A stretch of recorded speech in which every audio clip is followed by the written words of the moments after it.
The macabre mystery of the twins, that not even science can explain, began not with a birth, but with a death that refused to remain silent. In the stifling, fever-ridden spring of 1853, deep within the swamps of St. Landry Parish, Louisiana, a wealthy cattle rancher named Thomas Laveau was found broken in his own backyard, his body twisted in ways that the local coroner described as medically impossible. What seemed like a tragic fall soon unraveled into a story so terrifying that even the doctors wanted to forget, revealing a dark secret hidden beneath the veneer of Southern aristocracy. This was not merely a crime of passion. It was the final, violent snapping of a family tree that had grown inward for too long. As investigators peeled back the layers of the Laveau dynasty, they discovered a case that science explains only through the cold, unforgiving logic of genetics and isolation. The widow, Vivienne, did not weep for her husband. Instead, she turned her gaze toward the plantation's enslaved valet, Etienne, a man whose face bore a disturbing, mirror-like resemblance to her own. What followed was a descent into a sinister conspiracy of silence, where a hidden ledger, a desperate escape into a plague-ridden city, and a love that defied both law and nature exposed the cruelest truth of all. This is the story of the blood that binds, the rot that consumes, and the widow who killed her husband to marry her slave brother, the most inbred secret of the American South. Before we descend into the archives of St. Landry Parish to unearth this forgotten tragedy, I invite you to join our growing community of investigators. If you believe that history's darkest truths deserve to be brought into the light, please subscribe to Before the Story and enable notifications so you never miss a case file. Like this video to help us preserve these narratives against the erosion of time. And tell us in the comments, from what part of the world are you joining us to uncover this story tonight? The year 1853 is recorded in the annals of Louisiana history as a time of pestilence and overwhelming heat, a season when the air itself seemed heavy with the promise of decay. In St. Landry Parish, a region dominated by sprawling cattle ranches and the impenetrable density of the Atchafalaya Basin, the atmosphere was thick with a humidity that clung to the skin like a second layer of clothing. It was here, on the morning of May 14th, that the relative silence of the Laveau estate was shattered, not by a scream, but by the discovery of a body lying contorted at the base of the rear veranda steps. The deceased was Thomas Laveau, the 30-year-old patriarch of one of the region's most secluded and affluent families, a man known as much for his reclusive nature as for the fragility of his constitution. The initial report, filed by the parish coroner Dr. Henri Giroux, presents a clinical picture that defies the simplicity of an accidental fall, noting the peculiar condition of the victim's skeletal structure. Dr. Giroux, a man of science educated in Paris, wrote with palpable confusion about the state of Thomas's bones, describing them as having the consistency of dried glass or chalk left too long in the sun. The report details a shattered pelvis and a severed cervical spine, injuries consistent with a fall, yet it also notes dozens of microfractures along the ribs and forearms that appeared to predate the fatal event by years. The physical evidence suggested a man whose very frame was disintegrating from within, a biological anomaly that the doctor struggled to categorize within the medical understanding of the mid-19th century. The Laveau plantation itself served as a silent witness to this macabre discovery, its architecture reflecting the insular and secretive nature of the family that inhabited it. Built on a rise of land surrounded by encroaching marsh, the main house was a fortress of cypress and brick, designed to keep the heat out and the family's business in. The records from the time describe a property that was immaculately maintained, yet strangely lifeless, with livestock kept at a distance and the enslaved quarters positioned behind a dense row of magnolias. It was a place where silence was cultivated as a virtue, a necessary barrier against the prying eyes of neighbors who viewed the Laveau clan with a mixture of envy and inexplicable unease. Vivienne Laveau, the widow found standing over the body, became the immediate focal point of the inquiry, though not initially as a suspect in a murder. At 26 years of age, Vivienne was described in society columns as a woman of severe and striking beauty, possessing a pallor that matched her late husband's, but underpinned by a terrifying vitality that he lacked. The marriage between Thomas and Vivienne had been arranged by their fathers, who were themselves first cousins, a common practice among the landed gentry to consolidate wealth and land. However, unlike the typical grieving widow, Vivienne's demeanor in the hours following the death was recorded as unnervingly tranquil, a detail that would later be re-examined with suspicion. The domestic staff, a small group of enslaved individuals who maintained the inner sanctum of the house, provided scant testimony in the immediate aftermath, their silence enforced by generations of harsh discipline. Among them was Etienne, a man of approximately 30 years who served as Thomas's personal valet and was responsible for his daily care. Etienne's presence in the background of the coroner's inquest is barely noted, listed simply as the body servant, yet his physical proximity to the events is undeniable. He was the one who summoned the doctor, the one who carried the broken body inside, and the one who stood silently by the door as the official pronouncement of death was made. The environment of the parish played a crucial role in the preservation and eventual rotting of the evidence, with the intense humidity threatening to decompose the body before a thorough examination could be completed. Dr. Giraud expedited the burial process, citing the rapid onset of putrefaction, a decision that would later be criticized as the rumors of foul play began to circulate. The rush to inter Thomas Laveau in the family crypt meant that the true extent of his physical degeneration was buried with him, leaving only the doctor's bewildered notes as proof of his condition. The hurried funeral arrangements also served to isolate Vivienne further, trapping her within the walls of the estate with only her servants for company.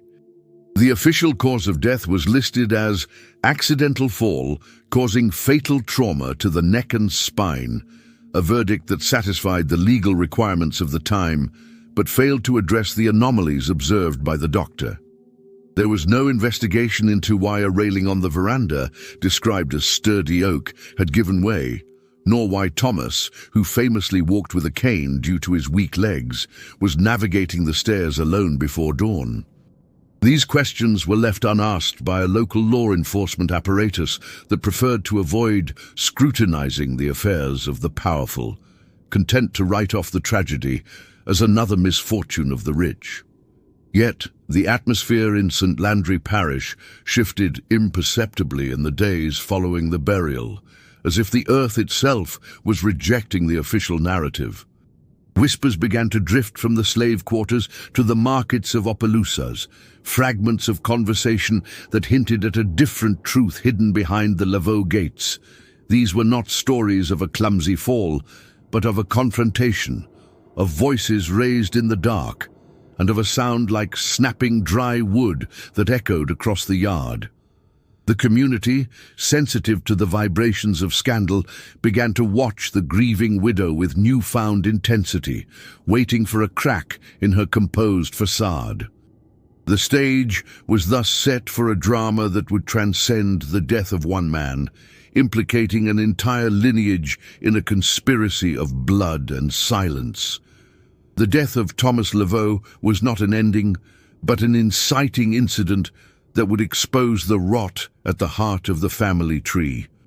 It established the central mystery that would haunt the parish for decades, how a man could die from a fall that should have only bruised him, and why his widow stood over his broken form, not with tears, but with the cold, calculating gaze of a woman who had finally solved a problem that had plagued her since birth. The first crack in the facade of mourning appeared not in the official police reports, but in the private diary of Father Jean-Baptiste Leblanc, the parish priest who presided over Thomas Laveau's funeral. Dated May 16, 1853, the entry captures a profound sense of spiritual disturbance that the priest felt while observing the widow at the graveside. Leblanc writes of Vivienne's refusal to wear the customary heavy crepe veil, opting instead for a simple black ribbon, leaving her face exposed to the scrutiny of the mourners. He notes, "She stood before the open tomb like a statue carved from marble, her eyes dry and fixed not on the coffin, but on the horizon, as if she were waiting for a ship rather than saying farewell to a husband." The anomaly deepened during the Kiss of Peace, a local funereal tradition where the closest relative kisses the forehead of the deceased before the casket is sealed. According to witnesses corroborated by Leblanc's account, Vivienne approached the body of Thomas Laveau but stopped short of touching him, her hands clasped tightly behind her back. The priest describes a flicker of expression that crossed her face, not sorrow nor fear, but a look of profound and pitying revulsion, comparable to how one might look at a suffering animal that has finally been put out of its misery. This deviation from the expected performance of grief sent a ripple of unease through the gathered crowd, marking the moment when sympathy began to curdle into suspicion. Further complicating the narrative was the absence of the customary mourning period's seclusion, as Vivienne was seen the very next day, directing the operations of the ranch with startling efficiency. A ledger from the local mercantile in Opelousas records a substantial purchase made by the widow Laveau less than 48 hours after the burial. Instead of ordering mourning clothes or stationery for thank-you notes, Vivienne purchased trunk locks, travel linens, and a significant quantity of laudanum. The clerk noted in the margins of the receipt that Madame Laveau spoke with a clarity and forcefulness previously unseen, her voice devoid of the tremors of bereavement. The behavior of the household staff also drew the attention of the community, specifically the actions of Etienne, the valet who had served the late master. While the other enslaved workers were observed weeping or performing traditional songs of mourning, Etienne remained a silent shadow at Vivienne's periphery, his demeanor mirroring her own calculated calm. A letter from a neighboring plantation owner's wife to her sister in New Orleans mentions, "That man, the tall valet, watches her not with the deference of a servant, but with the alert intensity of a guard dog. They move in a synchronization that is unsettling to behold." This unsettling dynamic was underscored by a peculiar incident recorded in the logs of the Laveau plantation overseer, a man named Silas Marston. Marston noted that on the evening of the funeral, he found the door to the main library locked from the inside, a room that had been Thomas's private sanctuary. From within, he heard the sounds of papers being torn and fire crackling in the hearth, despite the oppressive heat of the May night. When he questioned Vivienne the next morning about the smoke, she reportedly dismissed him with a cold stare, stating that she was clearing away the debris of a painful past, a phrase that Marston found chillingly ambiguous. The priest's diary offers another disturbing detail regarding the physical appearance of the widow and the valet standing together at the cemetery gate. Leblanc, a man who had baptized many in the parish and knew the genealogies of his flock, found himself troubled by a visual echo he could not quite place. He wrote, "Seeing them side by side, the mistress in her dark silk and the servant in his rough spun, I was struck by a symmetry in their features, the set of the jaw, the heavy-lidded eyes that should not exist between two such distinct stations. It was a resemblance that felt like a blasphemy against the natural order." Rumors began to circulate that Thomas's death had been predicted or perhaps even hastened by forces within the house. fueled by the observation that Vivian had ordered the repair of the veranda railing weeks before the accident, only to cancel the work order abruptly. The carpenter's invoice, found years later in the parish archives, shows the cancellation date as May 1st, 2 weeks prior to the death. This document suggests a premeditated negligence, a conscious decision to leave the hazard in place, knowing well the fragility of the man who walked there each morning. The tension in the parish was further heightened by the sudden silence of the Lavaux dogs, a pack of hounds known for their aggressive barking at any stranger. Neighbors noted that on the night of Thomas's death, the dogs had not made a sound, implying that whoever or whatever had been on the porch with Thomas was known to them, trusted by them. This detail, though circumstantial, pointed away from an intruder and squarely toward the inhabitants of the house, tightening the circle of suspicion around the widow and her shadow. As the days turned into weeks, the first documented anomaly, Vivian's lack of grief, metastasized into a broader pattern of behavior that defied all social and religious norms of the antebellum South. The parish, bound by rigid codes of conduct and hierarchy, found itself unable to look away from the Lavaux estate, sensing that the death of Thomas was merely the prologue to a scandal that would shake the foundations of their polite society. The priest's final entry on the matter ends with a prayer for the soul of the deceased, but also a warning.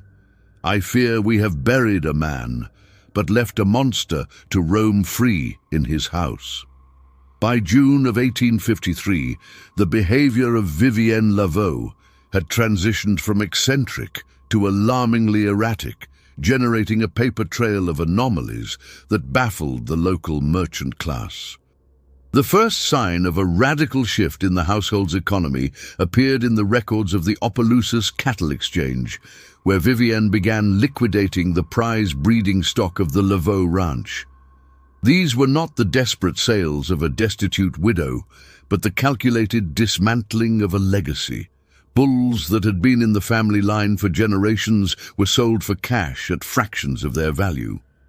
The speed of the transactions suggested a frantic need for liquidity, a desire to convert rooted wealth into portable currency. Simultaneously, neighbors whose properties bordered the Lavaux estate began to report strange nocturnal activities centered not around the main house, but the summer kitchen, a detached structure that served as the living quarters for the household staff, including Etienne. Sworn affidavits from a property dispute years later recount testimonies of lights burning until dawn in the servants' quarters and silhouettes seen through the windows that suggested an intimacy forbidden by law and custom. One witness described seeing 2 figures seated at a table, heads bowed together over books, sharing the same cup, a violation of the strict segregation that defined the era. The accumulation of evidence deepened with the discovery of a ledger from the local general store, which recorded a bizarre shift in Vivian's purchasing habits.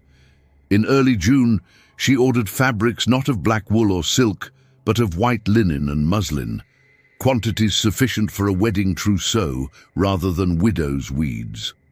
In St. Landry Parish, for a widow to wear white before the year of mourning had passed was considered a sign of madness or a grotesque claim of renewed virginity. When questioned by the seamstress, Vivian reportedly replied that she was preparing for a new life where the colors of death hold no sway. During this period, the interactions between Vivian and Etienne became increasingly bold, blurring the lines of master and servant in ways that were visible to the public eye.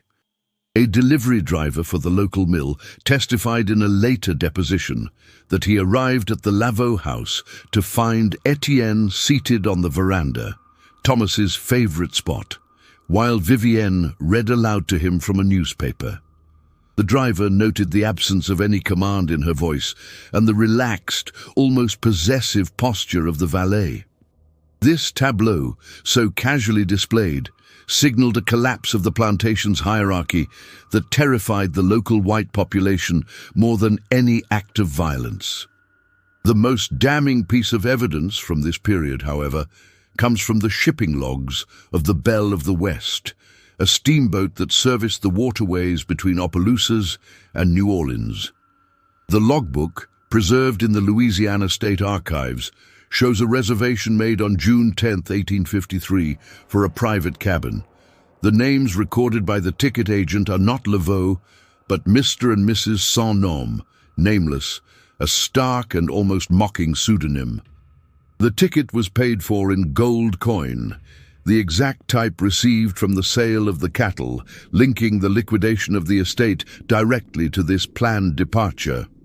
Inside the Laveau house, the transformation was even more absolute, as revealed by the testimony of a scullery maid named Clara, who fled the plantation during this time. Clara later recounted to a northern journalist that Vivian had begun to systematic purge the house of Thomas's memory, burning his clothes, his books, and even his portraits. But it was the treatment of the family mirrors that was most disturbing. Clara claimed that Vivienne had ordered all mirrors in the house uncovered, contrary to the custom of covering them after a death, and would spend hours standing before them with Etienne, staring at their reflections side by side, searching for the same face in the glass. The local postmaster also provided a piece of the puzzle, noting that Vivienne had ceased all correspondence with her late husband's family in New Orleans, effectively cutting the ties that protected her social standing. Instead, she sent a single sealed letter to a lawyer in Paris, the contents of which remain unknown, but the existence of which points to a long-term plan that predated Thomas's death. This isolation was self-imposed and absolute, a fortress built of silence and burning bridges designed to keep the world at bay while she executed her final moves. The tension reached a breaking point when the plantation overseer, Silas Marston, was abruptly dismissed without cause or reference. In his angry recounting of the event to the sheriff, Marston claimed that he had walked in on Vivian and Etienne in the main parlor, not engaged in a scandalous embrace, but looking over a map of the Caribbean spread out on the dining table. Marston stated that Etienne did not stand when a white man entered the room, and Vivienne did not reprimand him. Instead, she looked at the overseer with eyes of ice and handed him his wages, telling him that his services were no longer required because the master of this house has changed. This accumulation of anomalies, the liquidation of wealth, the subversion of racial hierarchy, the purchase of white fabric, the pseudonym tickets, painted a picture of a conspiracy that was rapidly approaching its climax. It was no longer a question of if a crime had been committed, but of what nature the crime truly was. The parish watched with bated breath as the widow dismantled her life brick by brick, preparing to step off the precipice of social order into an abyss that no one else could see, driven by a secret that was arguably more dangerous than the murder itself. By mid-June, Sheriff Alcide Doucet, a man whose authority was rooted in the preservation of the status quo, could no longer ignore the murmurs surrounding the Laveau estate. His personal logbooks, discovered decades later in the basement of the St. Landry courthouse, reveal a man grappling with a situation that offended his sense of order. Doucet's initial hypothesis was pedestrian but plausible. He believed he was witnessing a classic, albeit scandalous case of a lover's conspiracy. In his mind, Etienne was merely a pawn, a handsome and manipulated instrument used by a lustful widow to rid herself of an invalid husband. Doucet's logs detail his interviews with the few remaining enslaved workers on the estate, conversations that were marked by a terrified and impenetrable silence. When he pressed them about the relationship between Vivienne and Etienne, the workers averted their eyes, refusing to speak the words that might condemn them. However, one elderly woman, a cook known only as Sarah, offered a cryptic warning that Doucet recorded verbatim: "You look for sin in the bed, Sheriff, but the sin is in the blood. Blood knows blood, and it pulls tighter than any rope." Doucet, interpreting this as superstition, dismissed the comment, missing the vital clue it contained. The sheriff's investigation focused heavily on the physical capabilities of Etienne, whom he suspected of being the physical agent of Thomas's death.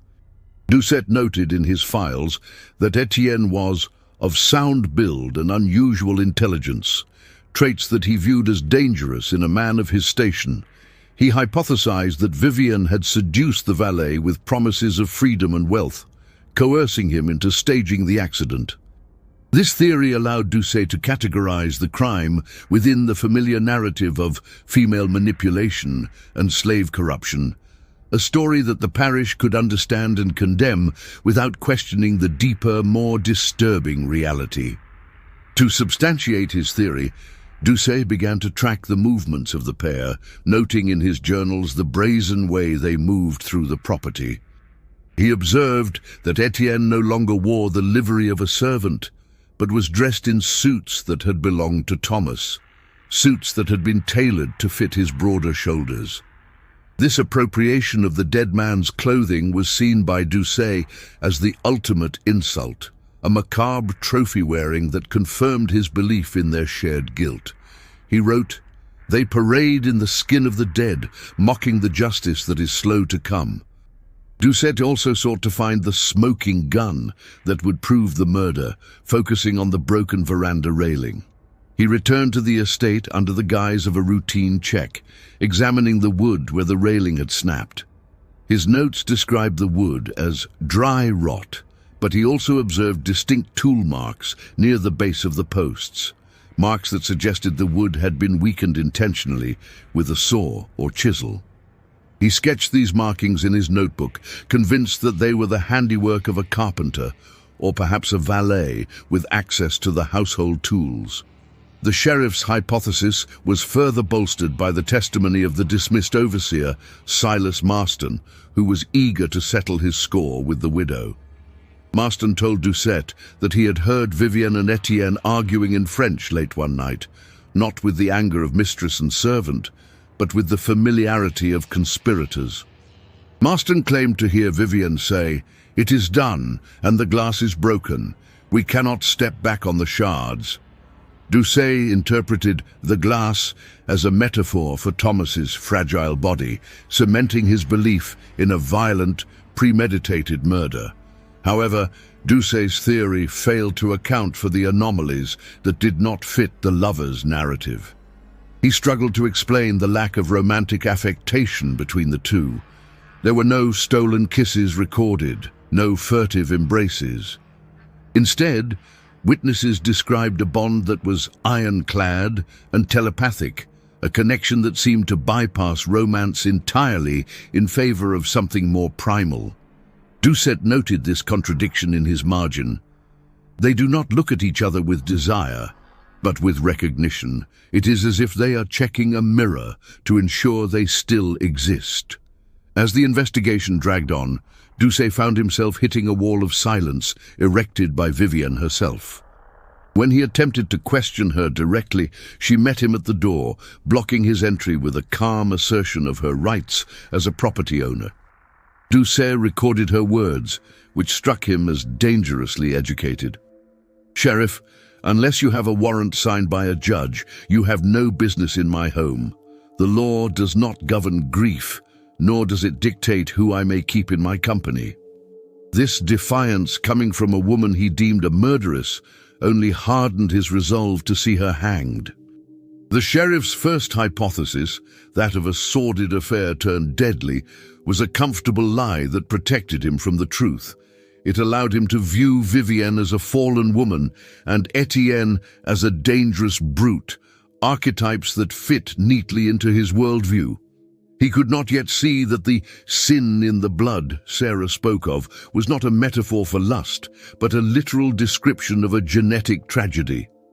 Doucet was hunting for killers, unaware that he was chasing ghosts born from the same haunted vein, bound together by a secret that predated their own births. The simmering tension in St. Landry Parish boiled over into open social warfare on June 20th, 1853. the day Vivienne Laveau walked into the parish courthouse to perform an act that was technically legal, but socially unforgivable. The court records detail the manumission of Etienne, a procedure that formally granted him his freedom. The clerk of the court, a man named Pierre Guidry, described the scene in a letter to his brother. The silence in the room was absolute. She stood there, the widow Laveau, signing away the ownership of the man who stood beside her, not with the benevolence of a mistress freeing a loyal servant, but with the urgency of a woman signing a marriage contract. The act of manumission was the spark that ignited the community's moral outrage.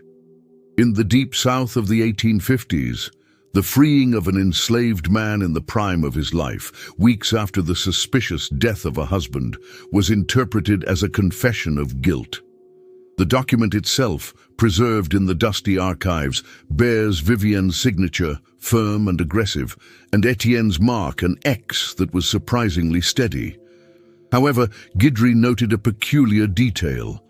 When asked to state his name for the record, Etienne hesitated before looking at Vivienne, who nodded imperceptibly. He did not take a generic surname like Freeman, but remained silent, leaving the space blank. The visual impact of the pair standing together in the harsh light of the courthouse could no longer be denied. The clerk's letter continues, "God help me. But as they stood there, the sun catching their profiles, I saw the same face twice. The high forehead, the sharp nose, the peculiar way the left eyelid drooped slightly. It was not the resemblance of strangers, but of siblings. The whisper went through the room like a draft. Look at the blood. Look at the blood." This realization that the connection was biological terrified the onlookers more than the alleged murder, for it hinted at a pollution of the lineage that implicated the respected late patriarch, Pierre Laveau. The reaction from the town was swift and violent. That very night, the Laveau estate was targeted by night riders, vigilantes who sought to enforce the social order that Vivienne had so brazenly violated. The sheriff's log records the aftermath. 20 head of prize Laveau cattle were found slaughtered in the front pasture, their throats slit and their bodies arranged in a grotesque semicircle facing the main house. It was a clear warning, a message written in blood that the community would not tolerate the presence of this abomination in their midst. Vivienne's response to this intimidation was not fear, but a cold escalation of hostilities. The next morning, she was seen riding the property line with a rifle across her saddle, Etienne riding beside her, also armed. This image of an armed white woman and an armed black man defending property together was a radical subversion of power dynamics. It signaled a complete break from the society that had birthed her. Vivienne was no longer a Laveau of St. Landry, but a sovereign entity operating under her own laws. The social fracture extended to the church, the bedrock of the community. Father Leblanc recounts in his diary that when Vivienne arrived for Sunday Mass the following week, the congregation physically parted to avoid touching her. No one spoke. They simply withdrew, leaving her and Etienne, who dared to wait by the church steps, in a bubble of isolation. Leblanc writes, "She walked through the rejection with her head high, her eyes burning with a terrifying righteousness. She knows what they think, and she does not care. She has judged them and found them wanting." The rumors of inbreeding began to take a specific and grotesque shape. It was no longer whispered that the Laveau family was merely eccentric. It was openly stated that the Laveau rot, the frailty that killed Thomas, was the result of generations of closed bloodlines, and that Etienne was the healthy fruit of a forbidden branch.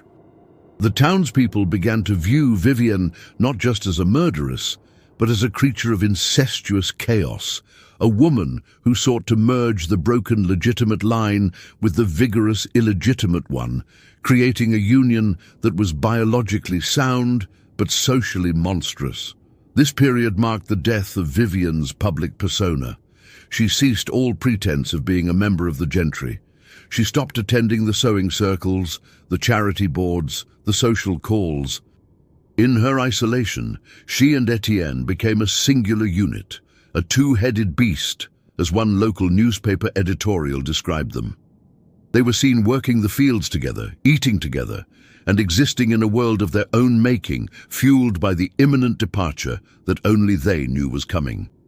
The document that encapsulates this social rupture is a notice pinned to the door of the general store, written in Vivien's hand: "To the cowards who kill cattle in the dark, the meat is sold, the land is sold, and the name is dead. Take what is left. I leave you nothing but your own fear." It was a declaration of war and a resignation all at once, the final words of a woman who had already packed her bags and was waiting for the boat that would carry her and her secret brother into the unknown. The true nature of the bond between Vivienne and Etienne, and the motive behind their radical rejection of society, was confirmed decades later with the discovery of the Black Ledger. Found in 1922 by a demolition crew clearing the ruins of the Lavaux plantation, this bound volume had been hidden beneath the floorboards of the master bedroom, wrapped in oilcloth to protect it from the rot. It was the personal breeding book of Pierre Lavaux, Vivienne's father and Thomas's uncle, a man who had treated his plantation with the clinical detachment of a scientist.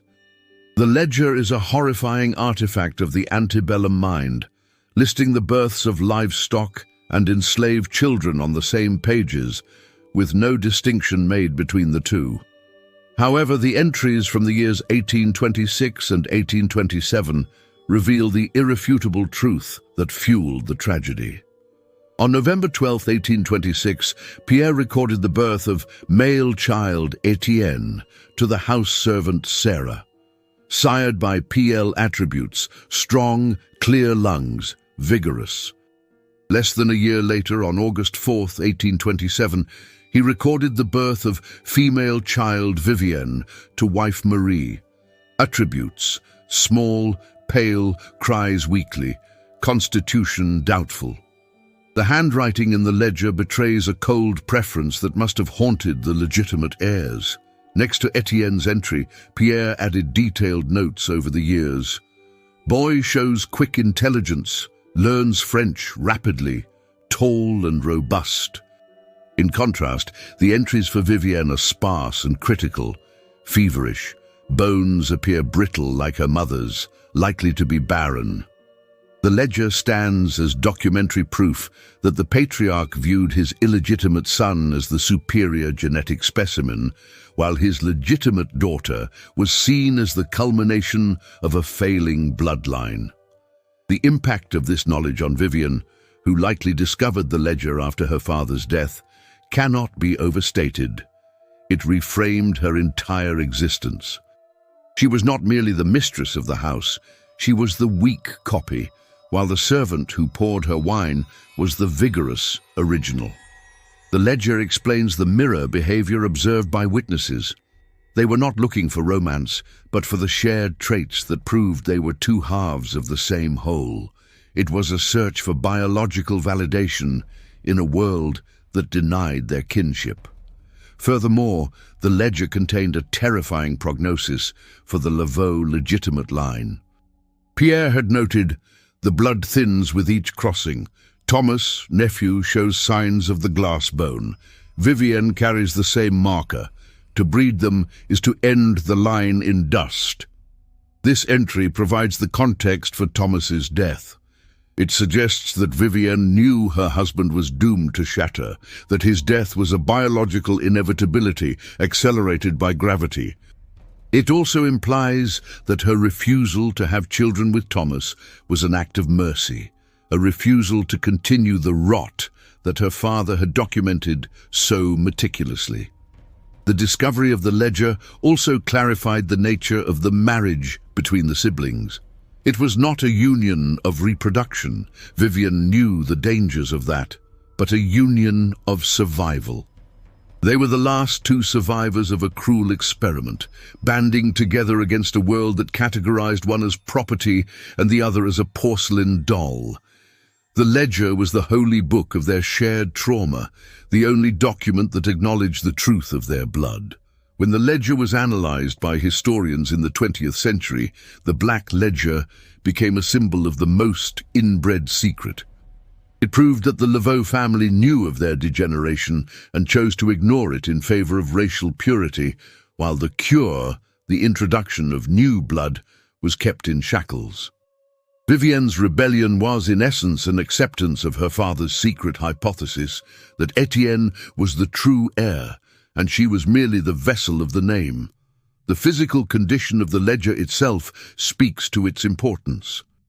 The spine is broken from excessive use, and the pages concerning Vivienne and Etienne are stained with what chemical analysis suggests is tears and perhaps drops of blood. It was not just a record. It was a mirror in which they saw their fate written. Vivienne did not destroy it when she fled. She hid it, preserving the proof of who they were, perhaps hoping that one day the world would understand the monstrosity of their origin. The revelation of the Black Ledger transforms the narrative from a Gothic romance into a tragedy of eugenics. It stripped away the mystery of the why and replaced it with a stark, scientific because.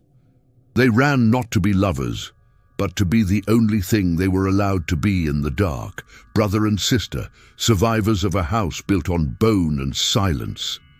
By the first week of July 1853, the legal authority in St. Landry Parish had crumbled under the weight of the Laveau scandal.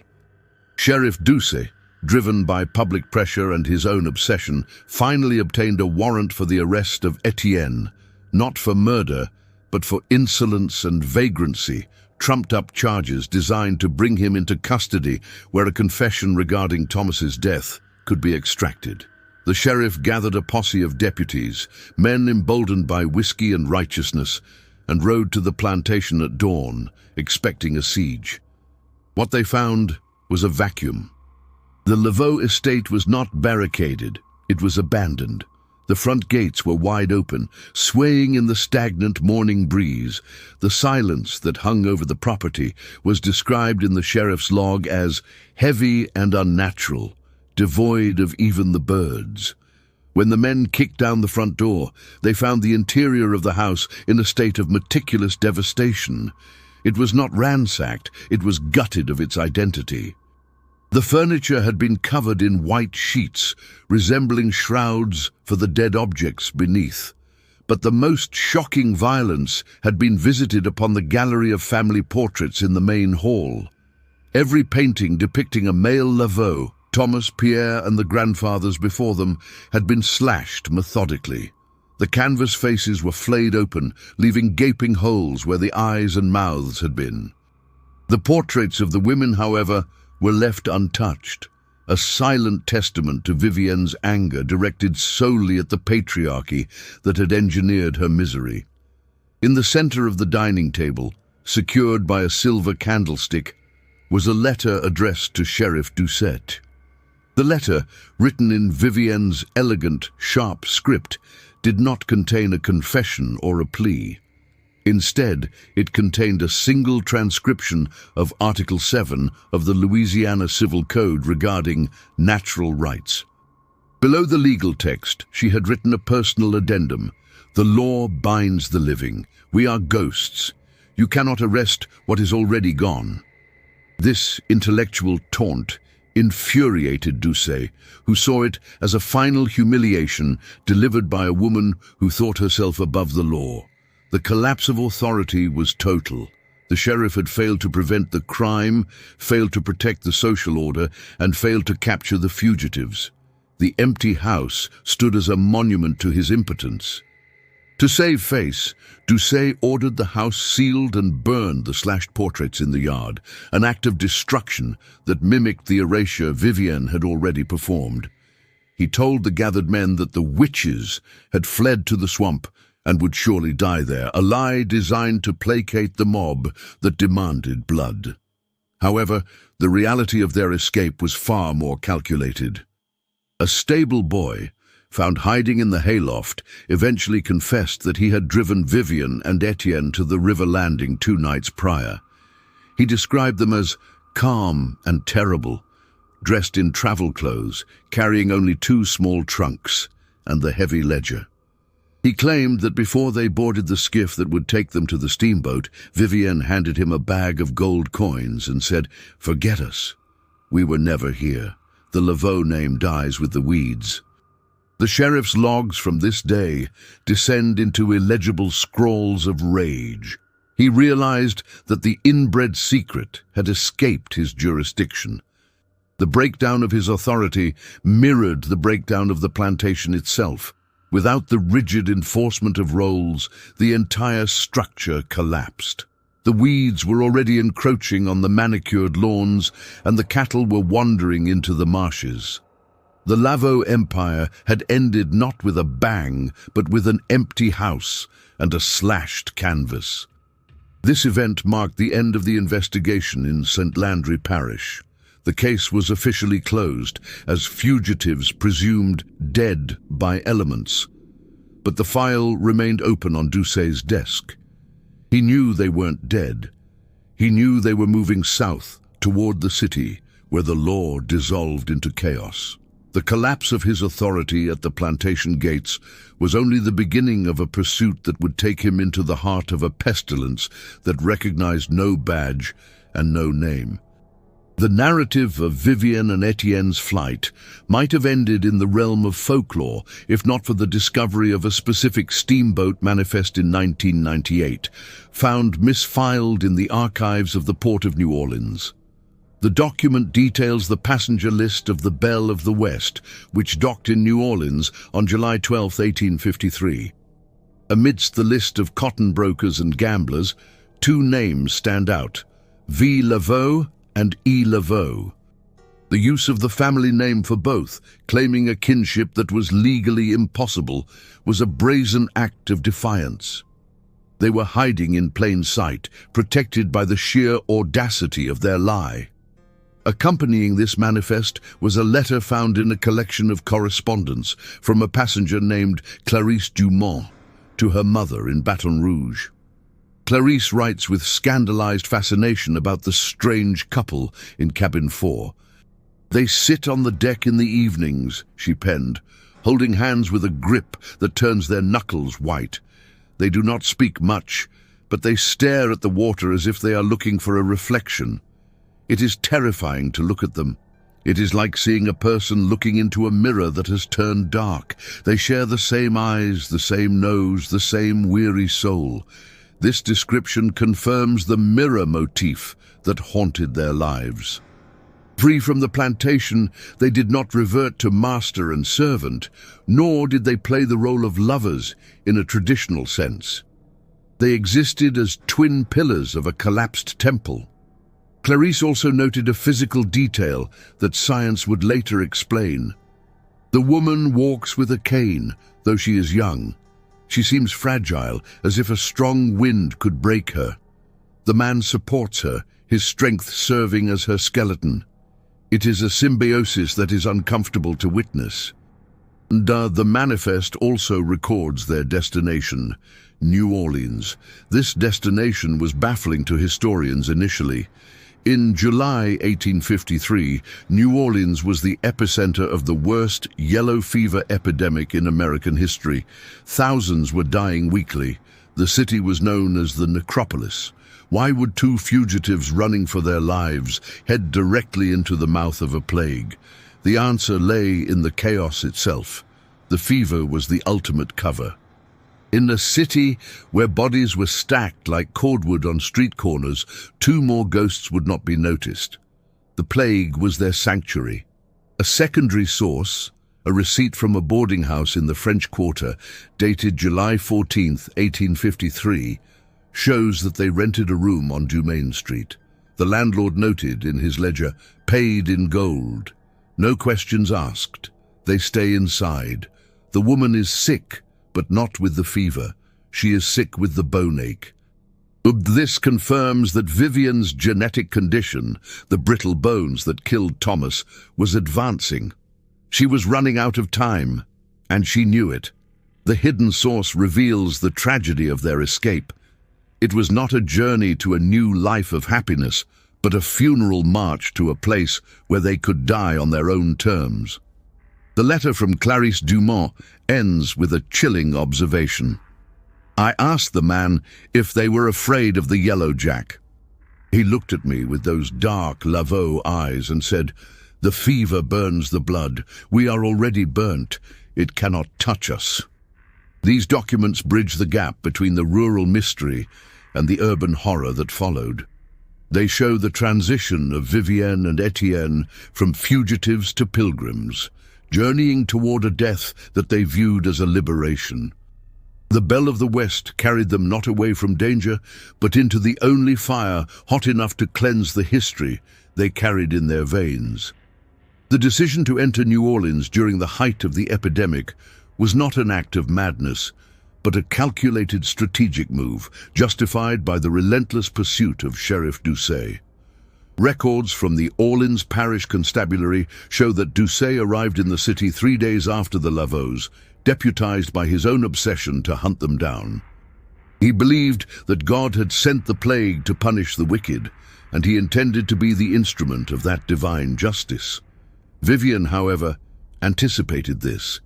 In a fragmented journal entry found in the pocket of a dress sold to a rag merchant, later recovered by collectors, Vivienne wrote of the Grey Death, yellow fever, as an ally. "The city is dying," she scrawled, her handwriting shaky from pain. "The law does not walk these streets anymore. Only the death carts rumble on the cobbles. Here we are invisible. Doucet will fear the air. We fear only separation." This document justifies their decision. The chaos of the epidemic provided the only shield strong enough to stop the sheriff. The narrative reaches its climax in the sweltering heat of late July. Witnesses, specifically a priest at St. Louis Cathedral, later recounted a confrontation in the square. Sheriff Doucet, wearing a mask soaked in vinegar to ward off the miasma, spotted Etienne fetching water. Instead of fleeing, Etienne stood his ground. The priest described the scene. The black man did not run. He looked at the lawman with a pity that was devastating. He pointed to the piles of coffins waiting for burial and said, "You have come to a graveyard to arrest a ghost. Go home, Alcide, before the ground takes you too." Doucet, shaken by the fear of the disease and the unnerving calm of his quarry, hesitated. That hesitation cost him his life. The constabulary records show that Sheriff Alcide Doucet collapsed on July 24, 1853, stricken by the black vomit. He died 2 days later in a charity hospital, raving about mirrors and broken glass. His death in the city meant the pursuit was over. Vivienne's gamble had paid off. The plague had consumed their pursuer, but the victory was Pyrrhic. Vivienne's condition was deteriorating. The journal entry describes her pain. "My bones sing with cracks. I can feel the dust inside me. Etienne carries me now. He is my legs, my spine. We are finally one body." The decision to stay in New Orleans was also a decision to accept the end. They did not try to board ships for France or Haiti. They stopped running. The justification for this final stand is rooted in the inbred secret. To continue the Laveau line would be cruel. To interact with the world would be dangerous. The only moral action left was extinction.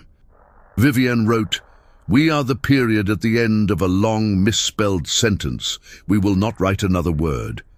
They chose to remain in the city of death because it was the only place that matched their internal reality. This block underscores the agency of the protagonists. They were not trapped. They chose their battlefield.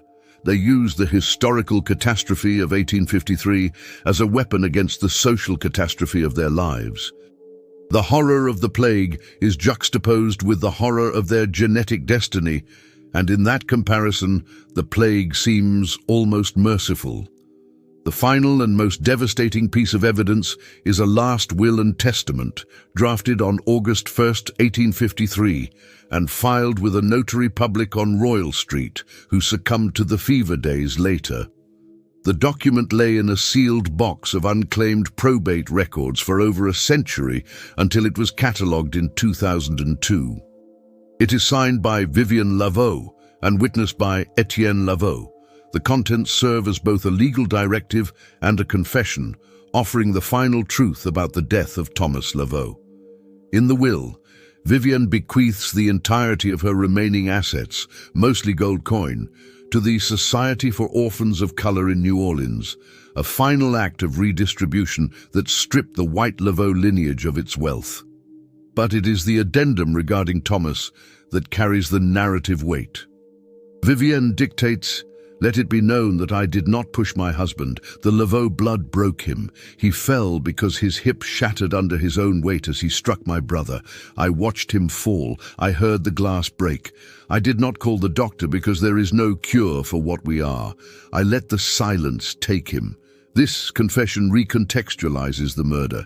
It was not active violence, but passive acceptance of biological inevitability. Thomas was killed by his own genes, triggered by his violence against Etienne.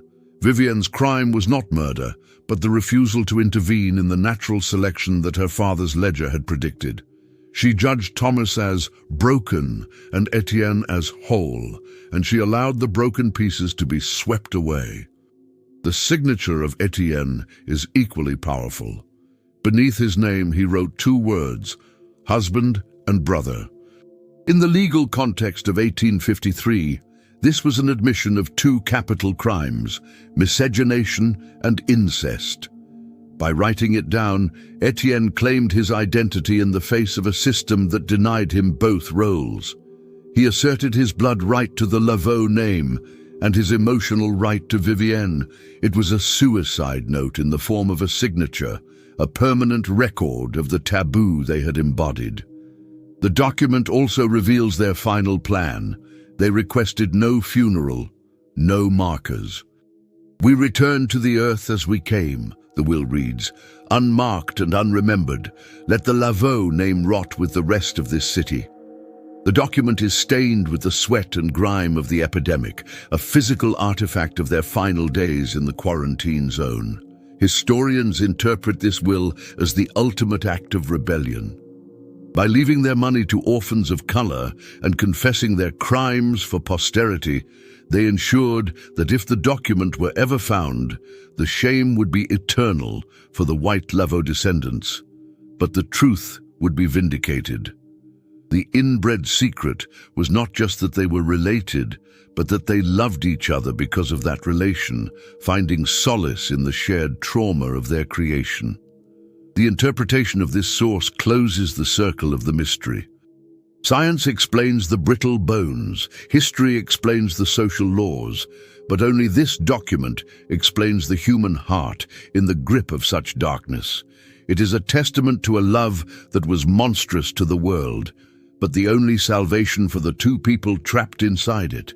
Following the filing of the will, Vivienne and Etienne Laveau vanished from the documentary record. There are no death certificates for them in the New Orleans archives, an unsurprising fact given that during the height of the 1853 epidemic, thousands were buried in mass graves without identification. The sans-nom couple simply ceased to exist, swallowed by the chaos of the necropolis. The Laveau plantation in St. Landry Parish, abandoned and cursed by local legend, fell into ruin. The swamp reclaimed the fields, and the house eventually collapsed under the weight of rot and neglect, erasing the physical evidence of their lives. The legacy of the case, however, persisted in the whispers of the region. The Laveau Row became a cautionary tale in St. Landry, a bogeyman used to warn against the dangers of insular marriages. The property itself remained unsold for decades, known as Dead Man's Land, until it was eventually absorbed by the state for conservation. The cattle that once roamed there went feral, disappearing into the marshes, leaving no trace of the prize stock Pierre Laveau had bred so obsessively. Legally, the will was never executed in its time due to the death of the notary and the chaos of the war that followed a decade later. The gold was likely stolen or lost, meaning the orphans never received their inheritance. The Laveau fortune effectively evaporated, fulfilling Vivienne's wish to leave nothing behind. The family line ended completely.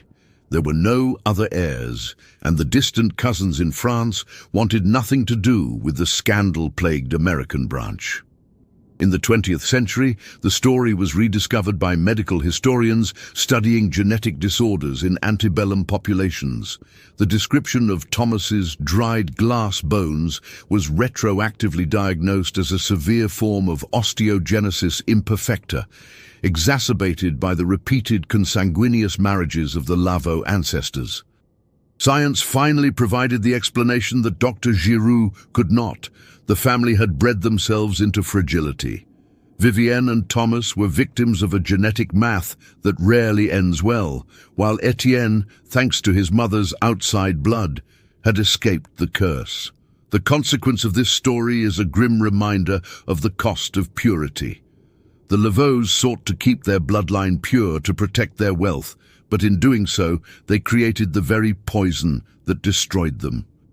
Vivienne and Etienne became the unwitting executioners of a lineage that had sentenced itself to death generations prior. Their legacy is not one of romance, but of biological correction, a hard reset on a system that had gone terribly wrong. The story of the Laveau twins, one legitimate, one enslaved, both doomed, seemed destined to remain a ghost story until the floodwaters of Hurricane Katrina receded in 2005. During the restoration of the damaged St. Louis Cemetery No. 1, a crypt that had been unmarked and sealed with plain brick was cracked open by the storm's violence. Inside, preservationists found a single rotting cypress coffin containing 2 skeletons. Forensic analysis of the remains confirmed the final truth. The female skeleton exhibited the telltale signs of severe osteogenesis imperfecta, her bones riddled with healed microfractures, mirroring the autopsy report of Thomas Laveau.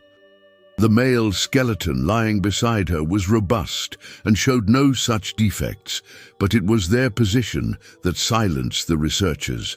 The male skeleton's arm was wrapped around the female, and their hand bones were interlocked, fused together by time and calcification. They had not been buried in a mass grave. Someone, perhaps a sympathetic priest or a bribed gravedigger, had granted them their final wish to be together in the dark. The discovery of the skeletons brought the inbred secret out of the realm of legend and into the hard light of forensic science. It proved that they had died together, likely within hours of each other, claiming the marriage in death that life had denied them. Yet a final mystery remains. When the tomb was fully cleaned, a faint inscription was found scratched into the inner wall of the crypt, likely made by Etienne in his final moments before the lid was sealed. It reads simply, "Sang pour sang," blood for blood. Does it mean revenge? Or does it mean a return? The phrase hangs over the history of the Laveau family like a verdict. We are left to wonder, how many other families buried their secrets in the soil of the South? How many other ledgers were burned? How many other brothers and sisters were kept apart by chains? The Laveau case is unique only because the silence was broken. As we look at the empty space where the plantation once stood, we must ask ourselves, what other ghosts are waiting in the archives, waiting for the storm that will finally set them free? History is filled with silences that speak louder than words. If you want to continue uncovering the truths that have been buried by time and fear, click the button below to subscribe to Before the Story. Join our investigation. Share this video to keep the memory of the forgotten alive. And remember, the past is never truly dead. It's just waiting for someone to ask the right question. Until next time.